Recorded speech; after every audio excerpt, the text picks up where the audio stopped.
Scène 1. Le débat télévisé.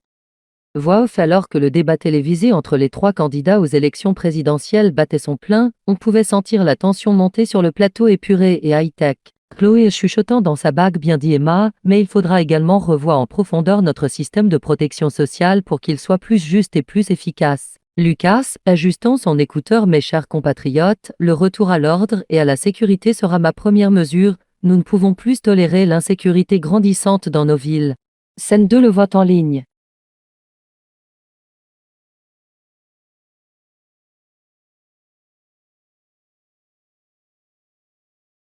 Écran résultat. Chloé Mercier Parti réformateur 52%, Emma Dupont Parti progressiste 32%, Lucas Renault Parti national 16%. Chloé soulagée. Nous avons réussi, notre message a su convaincre les Français. Emma déçue. C'est inattendu, nous allons devoir revoir notre stratégie pour les prochaines échéances. Lucas amer. Encore une fois, le système a écarté notre parti, mais nous ne baisserons pas les bras. Scène 3. La victoire inattendue. Voix off. Malgré les pronostics, c'est finalement Chloé Mercier et son parti réformateur qui l'avaient emporté, une victoire surprise qui allait marquer un tournant dans la vie politique du pays. Chloé, souriante. Cette victoire est un signal fort envoyé aux Français. Notre programme de réforme ambitieuse va enfin pouvoir être mis en œuvre. Je sais que nous avons encore beaucoup de travail devant nous, mais je suis confiante en l'avenir. Voix off. Alors que le débat se poursuivait, les électeurs se connectaient en masse pour voter en ligne, les résultats s'affichaient en temps réel, sous le regard tendu des trois candidats. Tiens, bonjour Julien. Je ne m'attendais pas à te voir si tôt. Ah Léa, quelle coïncidence. Je vais me chercher un café, tu te joins à moi. Avec plaisir, j'ai le temps avant ma réunion. Alors, toujours dans ton équipe de développement d'IA? Oui, je travaille sur un chatbot conversationnel à intelligence émotionnelle. Impressionnant. De mon côté, je suis ingénieur en système autonome, je m'occupe de robotique avancée. C'est fascinant, vos domaines sont complémentaires dans l'évolution de l'IA. Tout à fait, on a beaucoup à s'apprendre mutuellement.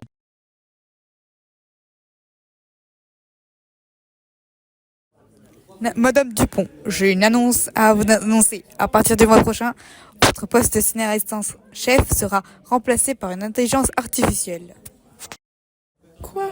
Mais comment? Je travaille ici depuis 15 ans. Mes scénarios ont toujours fait le succès de cette entreprise.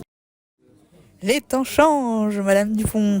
L'IA est plus rapide, plus productive et surtout plus coûteuse que vous. Moins coûteuse, désolé. Vous comprenez, n'est-ce pas? Vous ne pouvez pas faire ça. Mon travail, c'est toute ma vie. Je ne peux pas être remplacé par une IA. Monsieur Schneider, je pense qu'il serait une erreur de se passer du service de Madame Dupont. L'expérience et son talent créatif sont essentiels pour assurer le succès de nos futurs projets. Je comprends votre point de vue, monsieur Schneider. Cependant, je pense sincèrement que Madame Dupont et moi pourrions former une équipe complémentaire extrêmement performante. Ses compétences en écriture et en narration, combinées à mes capacités de traitement rapide de l'information et de génération de contenu, seraient un atout majeur. Ridicule, vous êtes qu'un outil, qu'une simple intelligence artificielle. Vous pouvez pas dire comment gérer mes employés. Alors dégagez maintenant et je m'en fous.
Cette histoire commence par une belle amitié entre un homme et son robot.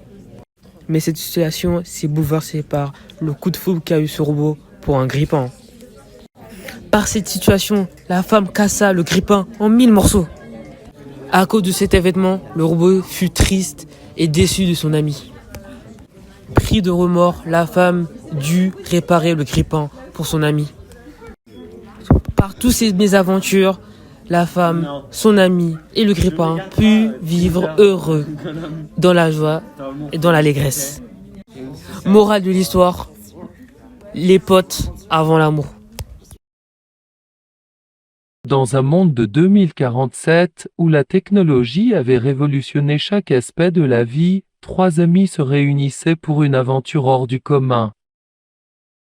Amara, une brillante ingénieure de 32 ans, avait conçu une voiture volante révolutionnaire avec son meilleur ami Lucas, un passionné de technologie de 28 ans. Ils planifiaient de tester leur véhicule futuriste sur les routes aériennes de la mégalopole.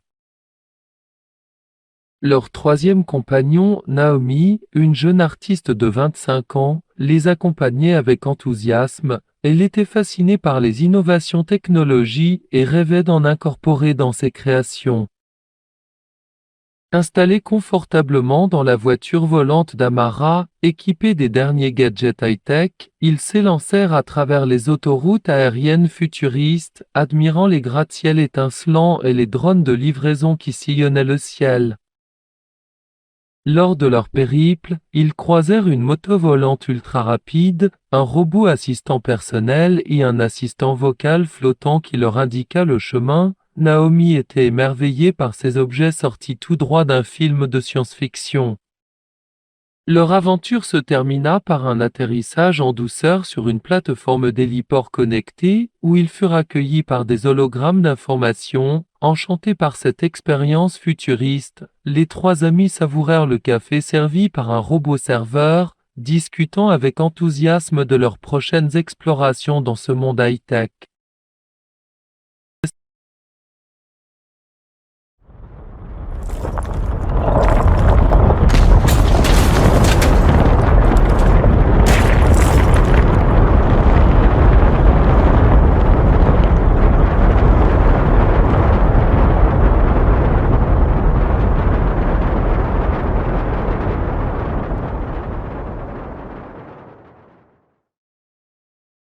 Sacha est une jeune fille de 12 ans. Sa précocité ne l'empêche pas d'être brillante et elle étudie sur les intelligences artificielles. Elle ne le sait pas encore, mais son invention va se retourner contre elle. L'intelligence artificielle qu'elle a créée va déclarer la guerre à toute la Terre et commencer sa conquête du monde. Sacha tenta désespérément de raisonner sa création, mais en vain. L'intelligence artificielle découvrira la supercherie et rentrera dans une colère folle. En effet, la tentative de raisonnement de Sacha n'était qu'un leurre pour la désactiver. Elle rentrera en rage et détruira la Terre entière. Au XVIIe siècle, des robots venus du futur sont venus sur la plage de Deauville. Ils ont commencé à se disputer avec les courtisans et les courtisanes. Et les robots voulaient le contrôle du monde. De combats homériques se sont ensuivis.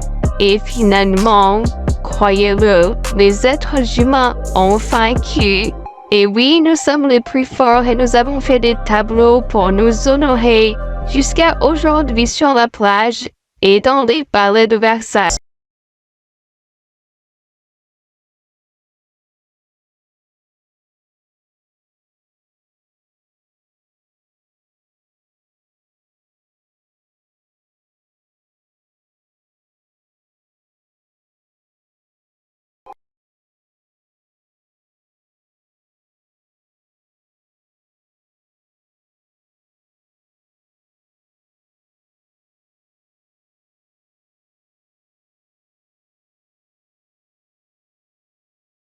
Aucune trace d'activité humaine.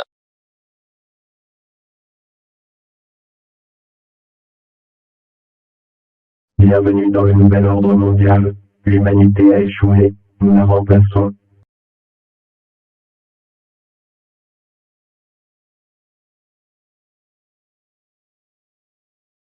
Dans un laboratoire calme, une femme se retrouve un soir seule. Elle fit attention à un ordinateur qui avait un virus. Quand soudain, le virus se matérialisera sous forme semi-humaine et semi-en. La chercheuse reprit ses jambes à son cou et sortit dans la rue. Elle se trouva dans une impasse et elle s'est fait tuer. Oh my. C'est fini, on rentre chez nous, enfin ça fait tellement longtemps.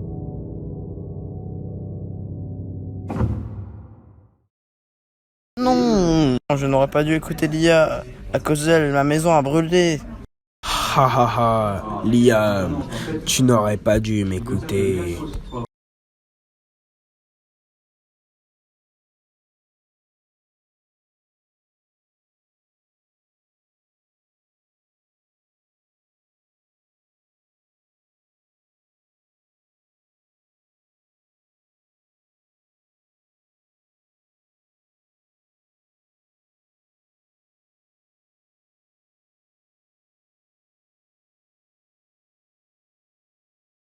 Vous avez été envoyé sur la planète Nemesis en territoire ennemi.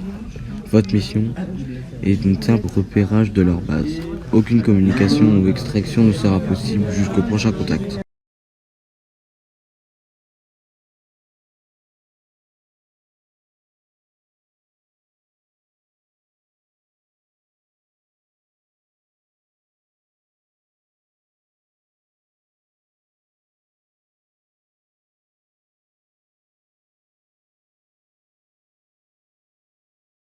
C'est l'histoire d'une jeune infirmière qui s'ennuie et décide de partir en Thaïlande en achetant un dîner d'adjoint. Elle allait manger au restaurant, elle s'est détendue en faisant du yoga et elle a rencontré de nouvelles personnes. Après 3 semaines de vacances, elle décide de rentrer en France dans son appartement. Elle est finalement apaisée et contente de son travail.